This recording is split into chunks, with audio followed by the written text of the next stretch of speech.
Alhamdulillahi wa kafa. Wassalatu wassalamu ala nabi al-Mustafa wa ala alihi wa sahbihi ahli al-wafa wa man bihudahum muqtafa. Amma ba'd. On continue cette série de cours portant sur les sciences du hadith.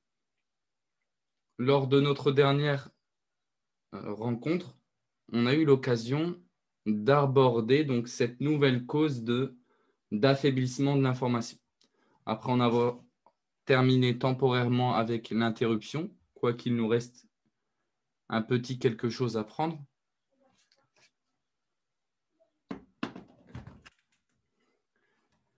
On a attaqué enfin la critique.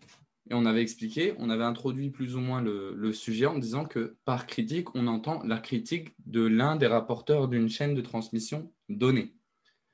On est toujours dans les causes d'affaiblissement de l'information. Lorsque nous vient une information, si elle est affaiblie, cette information-là, c'est par l'une des 4 causes qu'on en a soulignées, que l'on a citées auparavant, à savoir soit un trou dans la chaîne, ce qu'on appelle une interruption, soit une critique de l'un des rapporteurs, et c'est celle qu'on est en train de développer maintenant, cette cause-là. Après, on en a 2 autres, al-mukhalafa, la contradiction, et la dernière, al-illatu al-qadiha, le défaut caché, empiétant sur l'authenticité de l'information. Ok. Donc la critique, soit elle est portée, j'ai oublié de faire la petite étape avant d'en arriver à là. La critique du rapporteur, soit elle est axée sur son intégrité, soit elle est axée sur sa mémoire, sur sa mémorisation. Et là, aujourd'hui, je rectifierai le tir avant de le mettre à disposition sur le canal. Donc là, aujourd'hui, on entame ce qui est lié à l'intégrité du rapporteur. Je le rappelle, l'intégrité du rapporteur, c'est ce qui touche du moins à sa piété. Ce qui touche à sa piété et au respect des mœurs de son époque et de son lieu. Donc, une critique viendra s'opposer à l'intégrité et pourra être de 5 catégories. Donc, les 5 que vous voyez ici. Donc, soit une critique liée à l'intégrité pourrait être axée sur le fait de souligner que le rapporteur est un menteur, donc par le mensonge. Soit on critiquera l'intégrité d'un rapporteur par le mensonge, soit par la suspicion du mensonge, soit par la perversion, soit par l'innovation ou par l'ignorance. Par l'ignorance, on entendra le fait que la personne soit inconnue. C'est une forme de critique, même s'il n'est pas question, comme on le verra, de lui attribuer un mal, mais le fait qu'on ne le connaisse pas en bien, c'est temporairement une critique. D'où le fait qu'on la mentionne ici. Donc, nous, aujourd'hui, on va essayer de voir ensemble ce qui est lié au mensonge. Et il y aura une différence entre mensonge, accuser quelqu'un de mensonge, et le suspecter de mensonge. On verra les différences, la petite nuance entre les deux. La perversité, ça sera de dire que la personne est accusée de perversion, donc elle est perverse. L'innovation, c'est bien sûr d'accuser la personne d'être un innovateur, et on verra que dans ce chapitre-là, il y a des exceptions, etc. etc. Bon, nous aujourd'hui, on traite la question liée au mensonge. Le mensonge, qu'est-ce que c'est? Qu'est-ce qu'il fait là en tant que critique, dans la rubrique critique portée sur l'intégrité du rapporteur? هو وصف للراوي يدل على تعمده الكذب في رواية الحديث. Il s'agit d'une caractéristique attribuée au rapporteur qui indique le fait qu'il mente volontairement dans la narration du hadith. Donc là, il est question de mentir dans la narration du hadith, donc de mentir sur le prophète sallallahu alayhi wa sallam, si vous voulez. Et il suffit que la personne ait menti une seule fois sur le prophète sallallahu alayhi wa sallam dans la narration du hadith pour être qualifié de menteur, même plus encore de grand menteur, comme on verra, de kadhab. Et il s'agit de la critique, la plus grande critique qui puisse être portée à un rapporteur, la pire des critiques qui puisse être faite à un rapporteur, c'est de l'accuser de mensonge, d'être un menteur. C'est la pire, c'est le pire degré dans la critique. Le pire degré. Donc le fait que l'on qualifie quelqu'un d'être un menteur, c'est la pire chose qui puisse être dit à son sujet, d'un point de vue de la narration, bien sûr. On sait que je ne suis pas en train de dire que c'est la pire chose religieusement. Non, on sait que la pire des choses, religieusement parlant, c'est le shirk. Mais là, dans la narration, il est question de mensonge. Pourquoi? Parce que ça se comprend, parce que dans la science du hadith, il est question d'attribuer au prophète sallallahu alayhi wa sallam quelque chose de véridique ou mensongèrement. D'où le fait que le mensonge soit dans ce domaine-là la pire des choses qui soient. Donc le hadith dans lequel se trouvera une personne donc, accusée de mensonge, on appellera ça un hadith, et vous connaissez tous ce mot-là, mawdou'.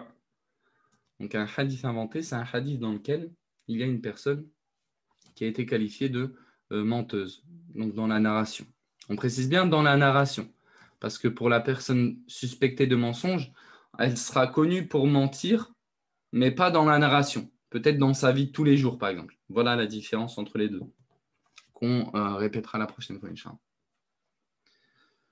Donc sera nommé un kadhab, un grand menteur, celui qui sera accusé d'avoir menti sur le prophète sallallahu alayhi wa sallam.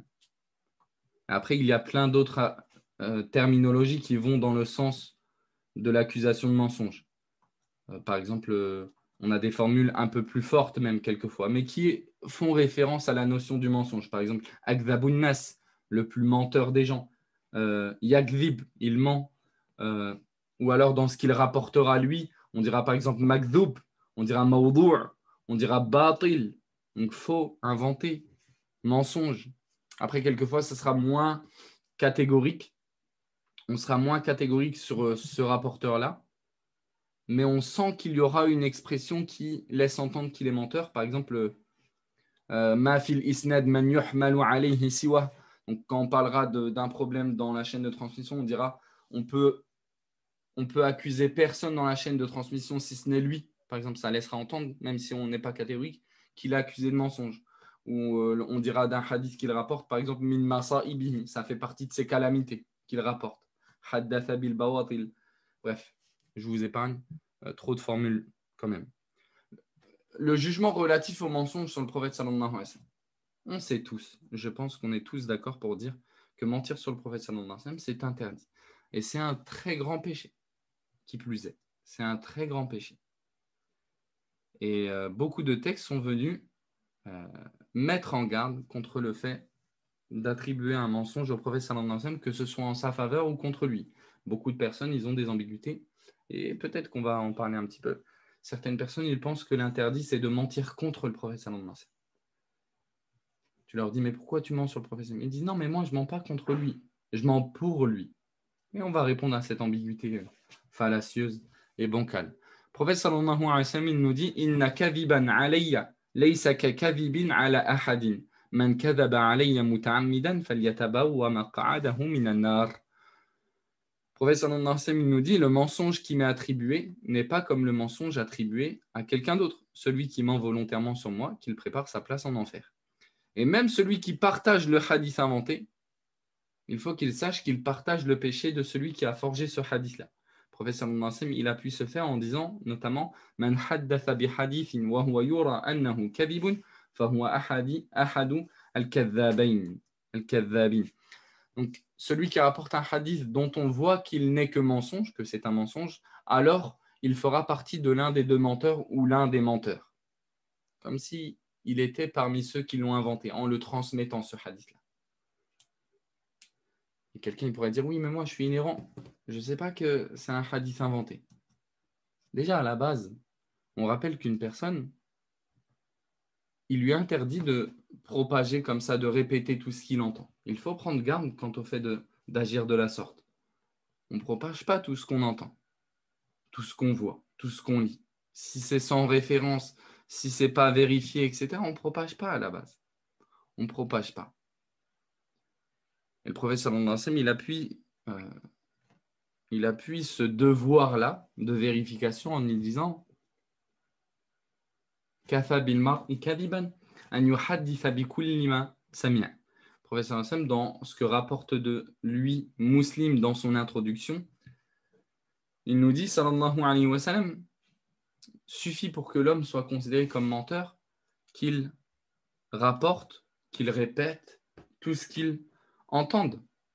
Il suffit pour qu'une personne soit considérée comme menteuse qu'elle répète tout ce qu'elle entende, sans vérifier, sans rien. Non.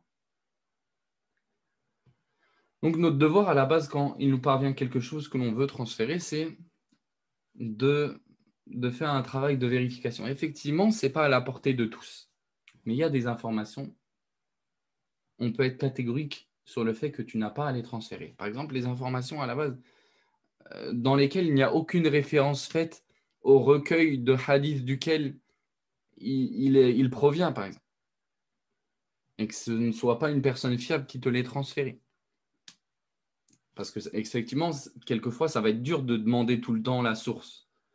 Tu sais, tu vois quelquefois les machir parler, de dire le prophète sallallahu alayhi wa sallam, il a dit Man kadaba alayya muta'ammidan falyatabawwa maq'adahu minan nar. Celui qui ment volontairement sur moi, qui prépare sa place en enfer.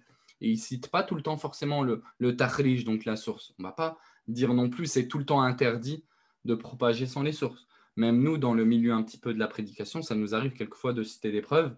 On ne sait plus forcément dans quel recueil c'est. On va pas non plus dire à la personne qu'elle est dans le péché chaque fois qu'elle ne le fait pas. Mais toi, quand tu entends ou tu lis quelque chose et il ne vient pas d'une source fiable, sans aucune référence, c'est déjà douteux, c'est déjà un problème. Donc, la précaution est de mise dans ce genre de sujet-là. Il s'agit d'attribuer au professeur quelque chose. Et on voit les gens dans leur naïveté totale propager des informations totalement fausses, comme ce qui se propage, je me rappelle, quelques jours avant l'entrée du mois de Ramadan. Celui qui fait l'annonce du Ramadan à quelqu'un, Allah, il l'interdit d'entrer en enfer. Batil, totalement faux, totalement inventé. Pourtant, tu vois les gens se le propager. Il n'y a aucune référence, rien. Il n'y a aucune référence. Et en plus, on pourrait se pencher aussi sur quelque chose, à savoir le jugement de celui qui ment sur le prophète sallallahu alayhi wa sallam. Qu'en est-il de sa situation islamiquement parlant à ce dernier-là? Savez-vous peut-être que vous savez, que les savants ils divergent sur celui qui ment sur le prophète sallallahu alayhi wa sallam. Est-ce que le mensonge sur le prophète sallallahu alayhi wa sallam, ça fait sortir de l'islam ou pas? Donc la majorité des savants, ils disent non. C'est un grand péché, c'est un énorme péché, mais la personne, elle ne sort pas de l'islam en mentant sur le prophète sallallahu alayhi wa sallam, sauf si elle le rend permis. Et c'est l'avis le plus juste, wallahu a'lam. Certains parmi les savants, donc ce n'est pas la majorité cette fois, mais c'est certains savants, ils disent il mécroit s'il invente quelque chose qui rend permis l'interdit ou qui rend interdit quelque chose de permis. Et c'est un avis qui est considéré par certains savants fort quand même. Mais bon, restons sur le premier, mais je cite quand même les deux autres. Et le troisième, ce serait l'avis qui serait affilié à Abu Mohammed al-Juwayni, à savoir que la personne, elle sort de l'islam de manière absolue si elle ment sur le prophète sallallahu alayhi wa sallam. Et c'est un qawl marjouh, c'est un avis prédominé. Ce n'est pas un avis qu'on va mettre en avant, bien sûr. Mais quand même. Déjà, on n'a même pas besoin de ramener cette divergence-là pour rappeler la grande menace à laquelle s'expose celui qui ment sur le prophète sallallahu alayhi wa sallam. Mais ça peut être bien quand même dans ce contexte-là de détail. Et ils ont plusieurs ambiguïtés, ceux qui pensent pouvoir mentir sur le prophète sallallahu alayhi wa sallam. Il y en a qui amènent une version du hadith, celui qui ment volontairement sur moi, man kadhaba alayya muta'ammidan liyudilla an-nas falyatabawa maq'adahu minan nar. Donc, il y aurait une version du hadith dans laquelle une restriction a été faite. Par exemple, cette suivante. Celui qui ment volontairement sur moi pour égarer les gens. Il y en a qui viennent se justifier de cet ajout-là dans certaines narrations pour justifier que le mensonge qui destine la personne à l'enfer sur le prophète, c'est le mensonge qui égare les gens. Entre guillemets, si ça égare pas les gens, c'est pas grave. Si tu mens, par exemple, pour inventer des hadiths, pour vanter les mérites d'une sourate juste pour les attirer vers le Coran, ce ne serait pas un problème selon eux. Non, c'est totalement faux. Déjà, cet ajout-là, liyudil lannas, pour égarer les gens, il est batil bittifaq il-huffaz. Il est totalement faux, cet ajout-là, il est totalement rejeté par l'ensemble des savants du hadith. Il y en a qui viennent te dire d'autres raisons, qui viennent te mettre en avant le fait que ce soit contre le prophète sallallahu alayhi wa sallam le problème, mais si c'est pour lui, c'est pas grave. Et ça aussi, c'est totalement rejeté. C'est totalement rejeté parce qu'il sera question de légiférer. Ce qu'Allah subhanahu wa ta'ala n'a pas légiféré dans notre religion. Et ça, c'est interdit. C'est interdit. Allah subhanahu wa ta'ala il nous dit وَمَنْ أَظْلَمُ مِمَّنِ افْتَرَى عَلَى اللَّهِ كَذِبًا. Et qui est plus injuste que celui qui profère des mensonges à l'égard d'Allah, à l'égard de sa religion. Que ce soit en sa faveur ou contre lui, c'est de l'égarement pur. Et à la base, on n'a pas besoin de mentir pour attirer les gens vers l'islam. On n'a pas besoin de mentir. Pourquoi la personne va essayer d'attirer les gens vers l'islam, donc vers le paradis, si c'est pour se perdre elle-même et se jeter en enfer? Elle est où l'utilité dans ça? Bref, transmettre des hadiths inventés, dans le cas général, dans un cas assez standard, c'est interdit. Par exemple, quelqu'un, il voit un hadith inventé, est-ce qu'il a le droit de le propager à la base? Dans le cas un peu standard, c'est interdit. C'est interdit, sauf si la personne, elle éclaircit que cette information est inventée. Ce hadith, donc je l'appellerai hadith, comme les savants le précisent, du hadith. Donc on appelle ça un hadith, même s'il est inventé, mais ce n'est pas parce que c'est une parole du prophète, mais c'est parce que la personne qui le propage, elle prétend que c'est une parole du prophète. Bref, donc dans le cas général, c'est interdit, sauf si la personne elle éclaircit le fait que ce soit interdit. Maintenant, si on détaille un petit peu plus, si la personne elle propage un hadith inventé, donc sans éclaircir qu'il a inventé, donc c'est interdit, la personne elle pêche en faisant cela, sauf si elle ignore qu'il a inventé. Dans ce cas-là, elle est excusée, mais il est interdit à la base, on rappelle, d'entreprendre une chose par ignorance, de transmettre une chose comme ça sans vérification. On a parlé de ça. Maintenant, si la personne elle sait que cette information elle est inventée, si elle propage cette information en éclaircissant le fait que c'est inventé, elle est récompensée. Mais ça pourra dépendre de la manière dont elle propage dont elle éclaircit plutôt le fait qu'il est inventé. Si elle propage cette information-là en éclaircissant d'une manière claire, avec une terminologie bien claire qu'il a inventée, c'est louable, c'est bien. Par exemple, elle propage ça. Comme vous voyez quelquefois sur les réseaux sociaux, il y a quelqu'un qui fait une image et il met une grande croix, il dit inventé et il met le hadith en dessous, par exemple. Il précise bien. Ça, c'est louable. C'est quelque chose de très bien même. Ça peut même être obligatoire dans une certaine mesure où cette information-là, elle est propagée et qu'il faut éclaircir la vérité. Par contre, si elle le propage en essayant d'éclaircir qu'il a inventé, mais en se contentant seulement de ramener la chaîne de transmission, c'est-à-dire, par exemple, pourquoi on précise ça? Parce qu'avant,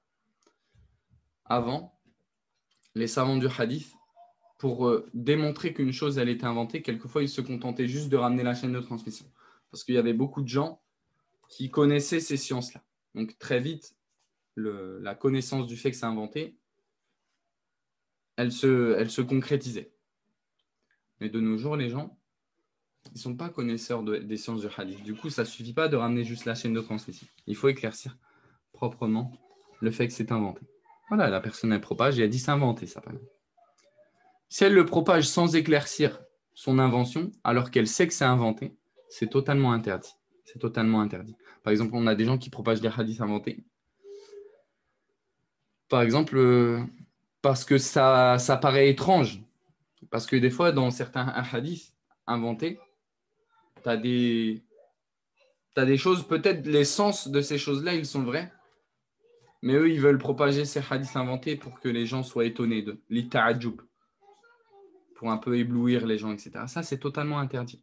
Et on voit les gens de l'innovation beaucoup de fois agir de la sorte, ou alors les conteurs d'histoire qui n'ont aucune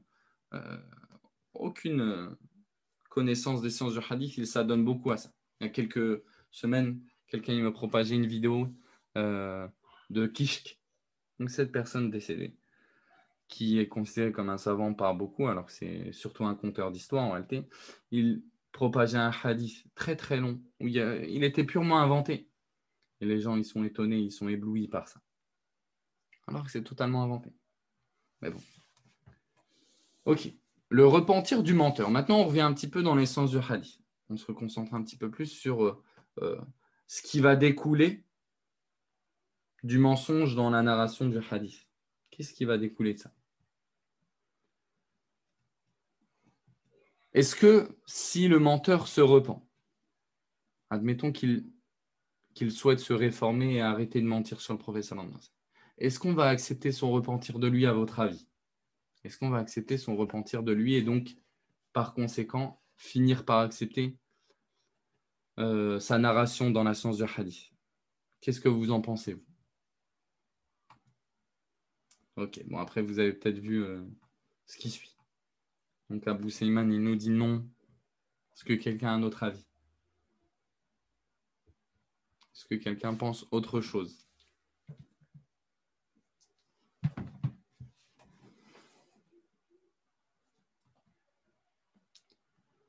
Ok, vous avez lu à part. Donc, les savants du hadith, concernant le repentir du menteur, ils en sont venus à diverger entre eux. Est-ce qu'on accepte son repentir ou pas? On accepte. Qu'est-ce que ça veut dire? Le problème, c'est pas d'accepter son repentir, entre guillemets, et de lui pardonner. On le prend dans nos bras, tu t'es repenti, on agit avec toi comme si tu t'es repenti de ça.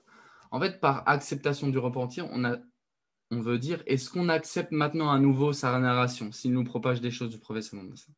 C'est sur cette question-là que les savants du hadith, ils ont divergé entre eux. La majorité des savants, ils disent, parce que bien sûr, l'acceptation de se repentir, c'est auprès d'Allah subhanahu wa ta'ala. Et bien sûr qu'Allah subhanahu wa ta'ala accepte le repentir de celui qui se repent sincèrement. Ce n'est pas un problème, ça. Allah subhanahu wa ta'ala, il accepte le repentir de l'associateur, le pire des péchés. Le pire des péchés, Allah subhanahu wa ta'ala, il accepte le repentir de celui qui va se repentir.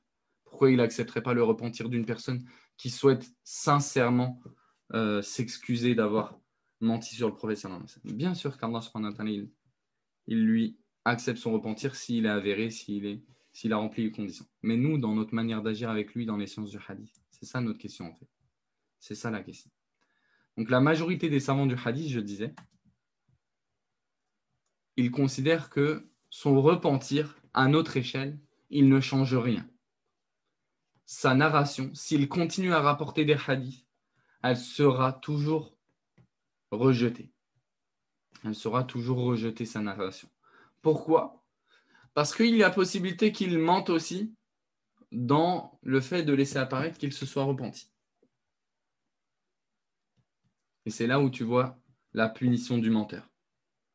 C'est là où on insiste. On insiste dans notre vie de tous les jours de dire la vérité. On doit être des gens du vrai ici-bas. Et tu vois la punition du menteur. Ils te disent, bon, c'est pas forcément dans la science du hadith, mais dans la vie de tous les jours. Inna min uqubatil kadhibi alla yusaddaqa. Certains plus prédécesseurs, ils disaient, la punition du menteur, c'est qu'on ne le croit plus jamais. C'est triste quand même. Mais il ne peut s'en vouloir qu'à sa propre personne, qu'à lui-même. Il ne peut en vouloir qu'à sa propre personne. Pour ça, soyez véridique dans votre vie de tous les jours. Ne mentez pas, parce que le mensonge, il a des répercussions très néfastes. Déjà auprès d'Allah, subhanahu wa ta'ala, la personne, elle ne cesse de mentir jusqu'à être inscrite auprès d'Allah, subhanahu wa ta'ala, parmi les menteurs. Iyakum wal-kadhib, fa inna al-kadhiba yahdi ila al-fujur, wa inna al-fujur yahdi ila jahannam.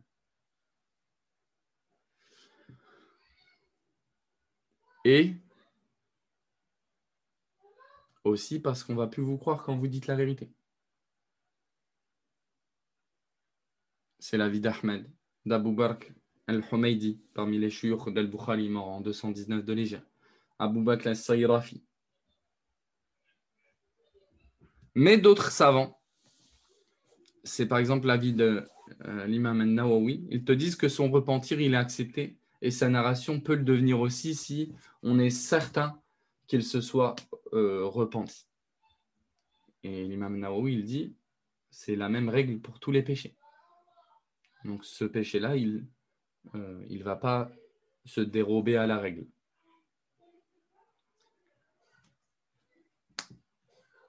Donc, Allahu a'lam. Mais, quoi qu'il en soit, on voit quand même que l'affaire, elle n'est pas des moindres dans la science du hadith. On le rappelle, Pourquoi la majorité des savants, ils ont été durs avec lui? Pourquoi ils ont été durs avec lui?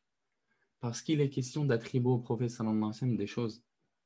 Il est question d'attribuer à cette religion-là des choses. D'où leur précaution. D'où leur précaution. Ils se sont dit, de toute façon, Allah subhanahu wa ta'ala, si vérité il dit, il sera appuyé par d'autres informations peut-être. Il sera appuyé par d'autres personnes. Exemple. Ce que le fils de l'imam Ahmed rapporte. Donc Abdallah.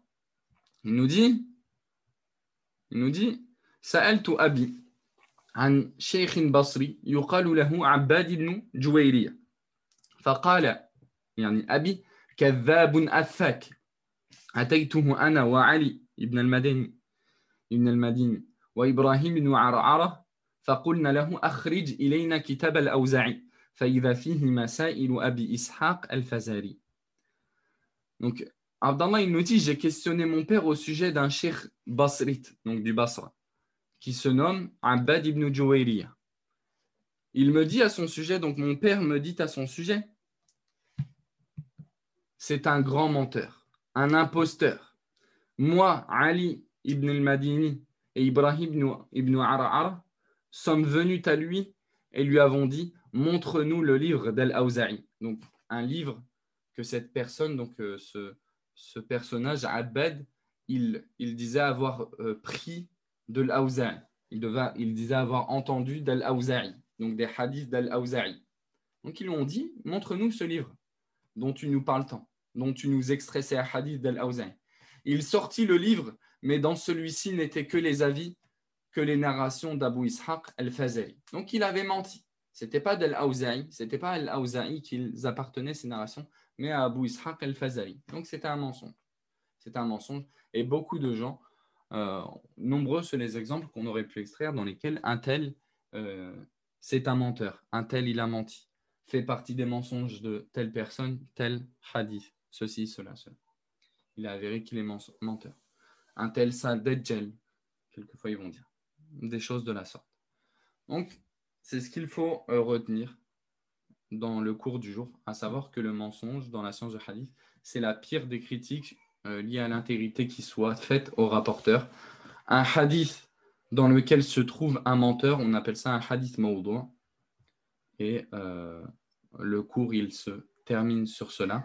فنسأل الله تعالى بأسمائه الحسنى وصفاته العلى أن يغفر لنا وأن يرحمنا. اللهم فقهنا في الدين. اللهم اجعلنا من المخلصين. اللهم اجعلنا مفاتيح للخير مغاليق للشر. وسبحانك اللهم وبحمدك أشهد أن لا إله إلا أنت أستغفرك وأتوب إليك وصلى الله وسلم على نبينا محمد وعلى آله وأصحابه أجمعين.